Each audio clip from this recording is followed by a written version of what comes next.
And you just speak these things by faith. And I come, and this is, I came on the 24th morning, so this is what going on my second day, and I meet with one of my pastors, and confirming with him, speaking at his church, I don't want to get into the whole thing of it, but he just says, well, here, I want to share with you, the church is no more. I'm like, what?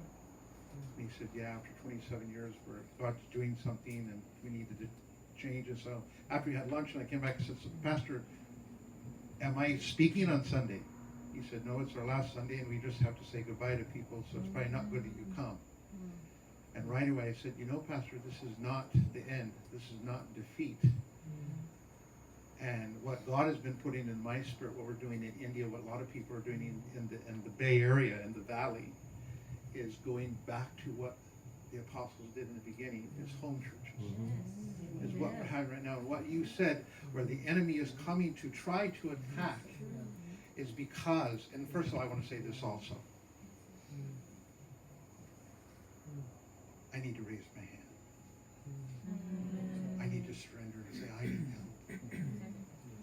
Missionary on the field for 24 years, the enemy wants to get you to stop. That's right. And he gets you into burnout. And you don't know what to do. So I just have to say, I need help. And God is about to do something. And I like what Pastor said. Last year when I came, I spoke it. Transition. You know what transition is? Change. Pastor said today, it's here. Don't wait for it. You better get on the bus. Change doesn't wait a long time. And it's inevitable. You know what inevitable means? It happens. With you or without you. Are you going to get on the bus? Are you going to be obedient? I just so appreciate you stepping out in faith today and just speaking everything that you did. It's just we don't get this a lot of times, that someone says, Pastor, every word confirms what you said is going on in my life. And here's someone that's saying it, that lives here and has been here, and someone that's coming 13,998 kilometers on a flight just a few days ago to hear this. Yes. That's right. You don't know what God is going to do. God is going to start doing the suddenlies in your life. We have strived for years to see his kingdom come and be established. And now it's being established. Come on. You know, there's prophecies. The end is here. The end is near. Yes. I'm working with a ministry now that I've been working for 4 or 5 years, that we are trying to reach 2.3 billion children that have not had a chance to hear the gospel.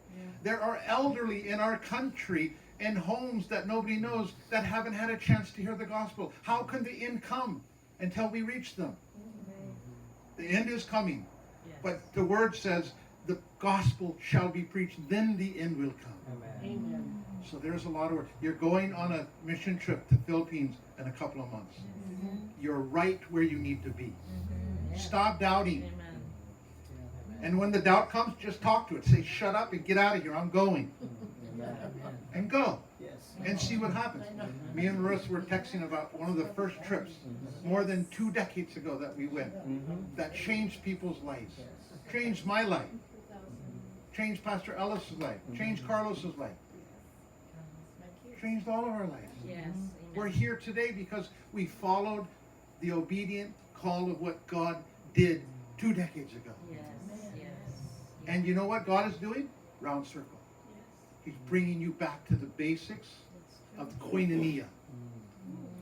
Fellowship. Acts chapter 2, verses 40, 41, and 42. Having food, having communion, having the word, having fellowship, listening to the apostle. Brother, I believe, I don't even know who you are, but I believe you're a young apostle. Amen.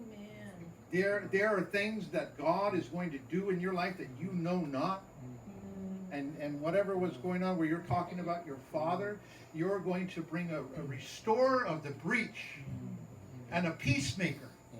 Don't think that God's not going to bring you into a bunch of, you know what.